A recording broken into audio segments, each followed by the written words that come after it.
How many of you know somebody shot by a bullet, knocked out, paralyzed, deformed, killed by a bullet? Raise your hand. Usually a couple of people, right? Not in wartime, of course. But in any case, some people have been. But now you say to the audience, well, how many people you know, friends, family, that have been either have a heart attack or a stroke or a cancer diagnosis?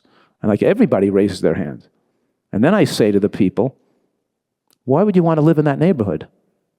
Why would you want to stay doing what other people do when everybody gets heart disease and cancer? How stupid could you possibly be to live in that neighborhood and to stay there?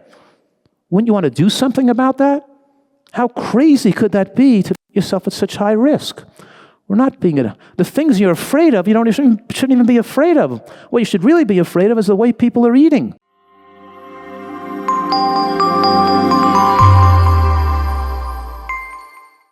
All Americans are overweight pretty much today. When you go home and people say, oh, you look too thin, it's not that you look too thin, it's that the average normal person looks too fat.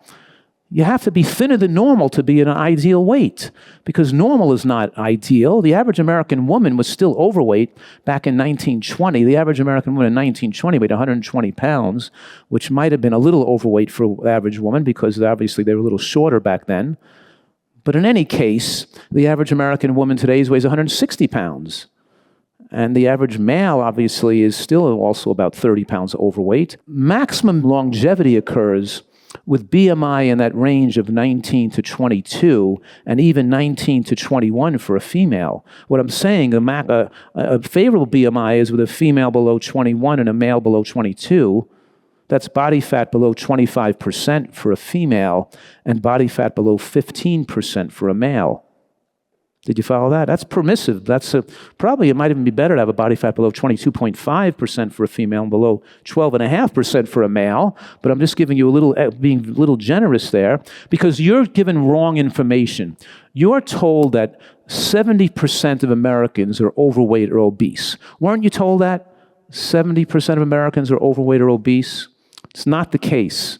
The reason they can say that is because they use 25 as the demarcation line. They use a BMI of 25 as the demarcation line between normal weight and overweight people. So they're saying 70% are overweight means 70% of a BMI above 25. Even a BMI of 23 is not even ideal, but if we use the BMI of 23 as the demarcation line and not 25, then we'd get 89% of Americans are overweight. Did you follow that now? Now, with 89% of Americans are overweight, that means 11% are not overweight. So let's scrutinize the 11% that are not overweight. Most of that 11% are people who smoke cigarettes, are alcoholics, or have some medical condition that keeps them below average weight, but that keeps them below being overweight at a normal weight. Smokers and people with asthma and autoimmune conditions and digestive disorders and occult cancers and type 1 diabetes, all the factors that cause people to be thinner are in that so-called normal group, because if they were really not sick, they would be overweight if they were eating American food, because you can't not be overweight eating the American diet. It's only 2.4% of Americans that have a BMI below 23 because they eat healthfully and they exercise regularly. 2.4%. The other group is either sick because they're a normal weight, or if they were healthy, they'd be overweight. Now, out of that 2.4% of Americans that are of a normal weight and have earned a normal weight, they're not following a plant-based diet or a nutritarian diet or anything like that. They're just eating enough, at least eating somewhat better than the average. Very few Americans are normal. And any studies done on Americans, we're doing studies on people that are sickly and abnormal. You're studying abnormal people. And you know what happens is that the overweight community who tries to justify being overweight as being normal looks at those people who are of truly normal weight as saying, look, it's just as healthy or healthier to be moderately overweight than it is to be underweight or a normal weight, because there's even worse health statistics in the underweight people or the normal weight people, because obviously those people you're measuring, most of those people are sickly people to begin with. Now, we're talking here in this lecture about fast food and how addicting it is and why it's impossible not to become overweight eating processed foods. And fast food means you can eat it fast because you don't have to prepare it much. It's already prepared. And it can be digested and absorbed very rapidly into the bloodstream, and it contains synthetic ingredients. It has a lot of calories in it usually. It doesn't contain micronutrients. So this processed food, as you know, is missing those micronutrients that makes real food real food. This is highly flavored and high in salt and sugar, and it's really not real food. They call it food, but it's disease-causing.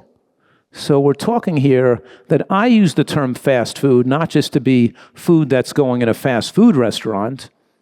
I'm also considering commercial baked goods like croissants and donuts and bagels and pizza and pretzels. All that stuff is fast food. All this processed food is fast food. And it also enters the calories into the bloodstream fast rapidly. And the example of that is white flour and oil. An example of foods that are slow foods are beans and nuts because they have fat and carbohydrate in them, but they enter the bloodstream so slowly. Now, cooking with oil, believe it or not, is a relatively recent phenomenon in the history of the human race. For the 100,000 years we've been on the planet, people never were eating any significant amount of refined oils on their foods. Matter of fact, the use of soybean and safflower and cottonseed oil and corn oils have gone up more than 1,000 times in the last 100 years. And now we're cooking things in oil, and when you cook oil and you fry things and you heat oils, you cause the oil to become rancid, and you generate free radicals and other carcinogenic compounds, carcinogenic, rancid compounds in oil that's heated. Even people who work in fast food restaurants and don't eat the food are at higher risk of cancer just from inhaling the fumes off the fryers. And of course, the U.S. southern parts of the United States, with the use of all those fried foods, is the most dangerous diet in the world, with the most strokes and heart attacks and cancers in the world. Now, these processed foods contain carcinogens, and the World Health Organization considers processed meats and red meat to be a class 1A carcinogen. But they also add sodium benzoate to bread to make it more soft. So when you're eating Italian bread in a restaurant, you're eating a known cancer-causing agent to make that bread extra soft. Matter of fact, McDonald's pulled the sodium benzoate out of their McDonald's hamburger buns because they wanted to be able to sell them in Europe. Because you can't sell these carcinogenic substances in other parts of the world. In other words, in most of the world, they don't let you feed children in schoolrooms class 1A carcinogens like processed meats, like hot dogs, and bologna or whatever it is people eating, bacon. You can't get that in other countries and to feed children, except in this country, it's okay to. Well, actually, the Obamas took the processed meats out of the school classrooms, and then when Trump came, he put it back in. So it's still one of the only countries in the world that allows us to feed children carcinogenic substances that will create cancer later in life. And of course, you have a lot of nitrosamino compounds in processed meats and processed foods in general. But when you barbecue or you fry or you flame broil or you cook things to darken them or to grill them, it increases the amount of polyaromatic hydrocarbons and heterocyclic amines that are powerfully cancer-causing agents. Anything burnt or blackened or darkened, even when you darken bread or toast, or you eat a pretzel that's been made hard or a chip, you're eating carcinogenic substances and acrylamides, which are kind of like a mildly carcinogenic substance, which then accumulatively in the body builds up the advanced glycation end products and age you faster. So the hard baked carbohydrates or roasting things or darkening them with cooking causes these carcinogenic changes or pre-carcinogenic changes. By the way, inhaling smoke from fires that are burning in the countryside, because even smoke from natural wood spews out polyaromatic hydrocarbons that are carcinogenic. That's why the first cancers that occurred in human history, recorded in the medical and scientific literature, because there wasn't much cancer throughout human history, even when we autopsied mummies and petrified humans from thousands and thousands of years ago, they never found cancer as being a cause of death. It's almost a recent phenomenon that we're seeing cancers. But the first cancers that were heavily recorded were scrotal and testicular cancers in men who worked in chimney sweeps from inhaling smoke or cleaning out chimneys in Europe. And now being exposed to smokes and fires in California. And some people put, what do they put, fireplaces in their house? And they bring out polyaromatic hydrocarbons, cancer-causing substances right into their house. Or they sit around fires and inhale smoke. Obviously, that's not so great either. Of course, burning buildings with more chemicals is even worse, but even burning natural substances is not good for your health. And then, of course, BPA lining of cans and arsenic in rice we talked about. But there's lots of these carcinogenic substances more in fast food because of the way they're cooked. Even they find that even in a movie theater, the popcorn is cooked with that artificial butter-like, that fake butter that spews out a lot of carcinogenic substances in the way it's heated and the chemicals they use in that stuff too. And the foods with the strongest link to cancer, obviously, are processed meats, barbecued and flame-broiled and charcoal-broiled meats, and then dairy products with a strong link to ovarian cancer and prostate cancer. And of course, dairy products raise IGF-1 more than other animal products do. And there's a link between dairy products and breast cancer too. The countries that consume the most dairy products, like the Scandinavian countries and the United States, have the highest rates of breast cancer too. And fried foods, of course, heating oils, and white foods, right? I always say the whiter the bread, the sooner you're dead, right? There's even studies that show that as white rice increases in the diet, so does breast cancer all over the world. Now, we've been discussing the body under attack from all these high glycemic carbohydrates, and I call the sugar flour because flour is sugar. White flour is the same as sugar because white flour enters the bloodstream as glucose. Sucrose, or table sugar, is fructose and glucose bound together. Glucose enters the bloodstream as glucose. Fructose enters the bloodstream as fructose. Sucrose breaks down, table sugar breaks down to glucose and fructose entering the bloodstream. People think because agave nectar is mostly fructose, it doesn't raise blood sugar as much as table sugar, which is mostly glucose, right? But the fructose, even though it doesn't raise blood sugar as high, goes to the liver and is turned into fat in the liver and raises triglycerides more than glucose does, and has a direct effect in impregnating the muscle tissue with fat.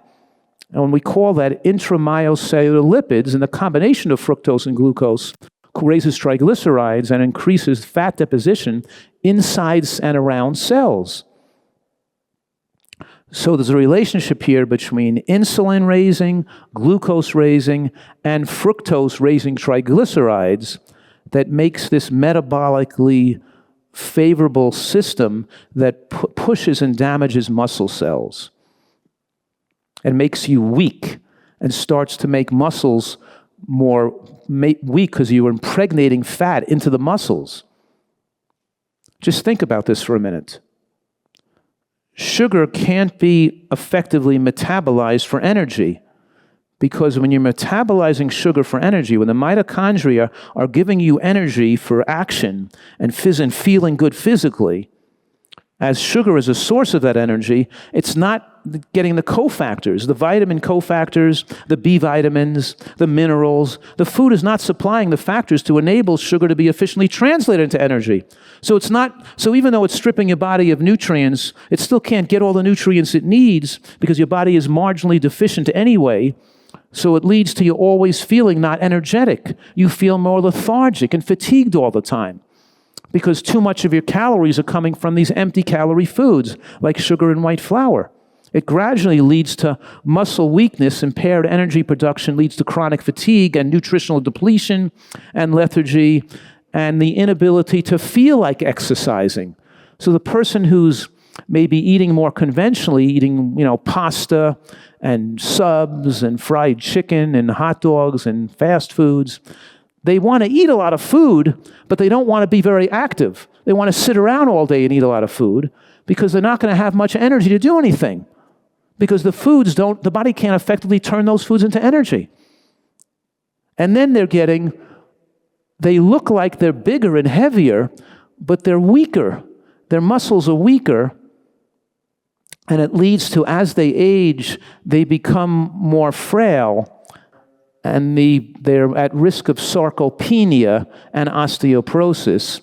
And sarcopenia is the major cause of osteoporosis. Sarcopenia means you're losing muscle strength and muscle density as you age. And I'm saying to you right now that the reason bones weaken is because the muscles that move the bones weakened. And the main reason, so when you strengthen your muscles and get the muscles stronger, when I go to the gym and I'm curling a heavy weight, does it make my bicep bigger? Yes, but it's making the bone in my humerus bigger too, and it's making the bone more dense and strong. The muscle isn't just growing, the muscle and bones are growing together. So when a person's bigger from lifting weights, their shoulders, the girdle, and their chest gets bigger as well as the muscles getting bigger. Your bones grow with you exercise, not just your muscles. Your muscles and bones grow together, and they shrink together. And if you're going to lose muscle strength with aging, you're going to have to lose bone strength with aging too. That sarcopenia, muscle weakness, weakens the bone and shrinks the bone as you lose muscle. That's why we want people to exercise and lift heavy weights to strengthen bones. Because when you get stronger, when the muscle gets stronger and can pick up a heavier weight, when I'm picking up this heavier weight off the table, I put a big, a 50-pound weight here and a 50-pound weight on a chair over here, and I pick that 100 pounds up and I put them back down again, and you're strengthening your bodies, you're helping build bone strength, not just muscle strength. But eating sweets and processed carbohydrates obviously is weakening the muscles, which is then going to weaken the bones and lead to bone fractures and shrinkage and collapse of the bones and spinal collapse, and lead to, of course, back difficulties and osteoarthritic changes and collapse of vertebrae and collapse of, the collapse of the disc in between the vertebrae, and calcifications and development of lipping and degeneration of the spine and the other bones in your body from this diet high in sugar and oil that's lacking nutrients to sustain normal shape of not just of your muscles, but also of the muscles, smooth muscle, and the muscles support your bones in your body. So SFIR means sugar, flour, and insulin resistance and cancer promotion. That glycemic unfavorable diets we mentioned increase breast cancer rates by 85%, including white rice, white potato, and white bread. And a meta-analysis of many different studies, here in this case 39 studies, shows increased risk of colorectal cancer, prostate cancer, and breast cancer with those foods. And for every 100 grams of white rice or white bread, cancer increased 20%. And obviously, from 1935 to 2005, cancer rates went up every single year. As processed foods and fast foods were expanded across the world, you see cancer rates skyrocketing in those areas where more processed foods and more ability of high glycemic carbohydrates and oil and fried foods goes up in various populations. And this SFIR, the sugar, flour, insulin resistance, and infection, right? There's been a tremendous increase in infection and infectious-related death before COVID. When I wrote the book Superimmunity about 7 years ago, I think it was, I wrote in that book that the infectious deaths would increase, and shortly in the near future, they're going to spike up, because as the population is growing, and people are closer to each other all over the world, but mostly because of the spread of fast food, processed foods, commercial baked goods, and more people consuming less produce. Infections are going to spread through the world as immune system dysfunction are going to happen, and more doctors using antibiotics are going to select out for more dangerous bacteria in the future as well. And COVID is just one example, but there's going to be more examples in the future of how dangerous infection starts ravaging populations. And of course, the World Health Organization claimed a global crisis in infectious disease before COVID, because the continual increase in infectious disease deaths was occurring from 1980 on. And I'm saying right now that, of course, the reactive oxygen species, the free radicals coming from fat cells, we talked about yesterday, releasing pro-inflammatory mediators, including cytokines and lipokines, make for cytokine storm. When a person gets infected with a simple virus, they could die of the infection because there's so much inflammation in the body that can cause the lungs, the liver, the kidney, the heart to become inflamed. The body can't turn off this cytokine storm that the virus started, because you have so much inflammation and free radicals produced in the body from their bad nutrition.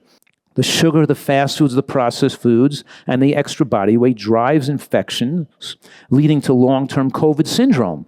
And right now, with all these people, with all of 5 million people dying of COVID already, where's everybody talking about the fact that maybe people should be eating better? They see that it's mostly killing sick people with comorbidities and diabetes and obesity and bad health and bad eating habits, but they just talk about that. That's just something they're looking at as if it's a curiosity, but there's no public effort to tell people that they should take better care of their health. Our whole society always goes back to drugs, vaccines, pills, and what they can sell you, and never the fact of trying to get people healthy to make their body more disease resistant.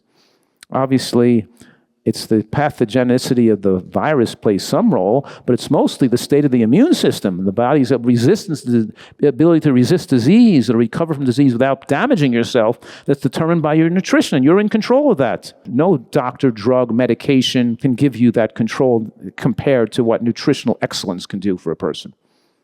Here's some studies showing obese women at 7-fold higher risk of infectious-related death compared to normal weight women. This is before COVID, showing that being overweight was a major risk factor for death from pneumonia. Obviously, being overweight is going to be a risk factor from COVID when it's already a risk factor from death from flu and other infections.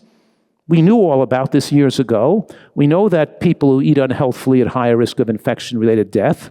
And we know that doctors promote infection-related deaths because they prescribe people antibiotics for viral infections, which then there's so much antibiotic use in animal husbandry and by the medical profession that we now have more dangerous bacteria also being spread from person to person and higher risk of pneumonia being spread in the population. So overweight means you're malnourished. If you weren't malnourished, because overweight's lowering the nutrient density of your tissues, and the wrong food you're eating is making you want to eat more food. So the real danger that's infected and spread to our neighborhoods is all the sick people around. I give lectures all the time, and I say to the audience with 500 people in the room, I say, raise your hand if you in the audience here know anybody that's been stabbed by a knife, maybe in their torso or their neck. Raise your hand. One person, okay. And then I say, usually one person raises their hand typically. All right, how many of you know somebody shot by a bullet, knocked out, paralyzed, deformed, killed by a bullet? Raise your hand. Usually a couple of people, right? Not in wartime, of course. But in any case, some people have been. But now you say to the audience, well, how many people you know, friends, family, that have been either have a heart attack or a stroke or a cancer diagnosis? And everybody raises their hand. And then I say to the people, why would you want to live in that neighborhood? Why would you want to stay doing what other people do when everybody gets heart disease and cancer? How stupid could you possibly be to live in that neighborhood and to stay there? Wouldn't you want to do something about that? How crazy could that be to put yourself at such high risk? We're not the things you're afraid of, you shouldn't even be afraid of. What you should really be afraid of is the way people are eating. I call this buildup of toxins, keeping people sick, toxicosis. It means you build up toxic metabolites in the body. And there are lots of toxins that build up. We're just talking about, advanced glycation end products and reactive oxygen species here, but we could talk about, urea and uric acid and ammonia and other things that affect the brain, other toxins that build up. Because your body is always toxic and always feeling shaky and headachy and feeling poorly and in high risk of depression or dysthymia. In other words, your body is filled with toxins and you're not feeling normally. And your skin is itchy or whatever, but you're breathing, and you have bad breath, and you wake up in the morning not feeling well. When you're detoxing, you feel like a heavy taste in your mouth.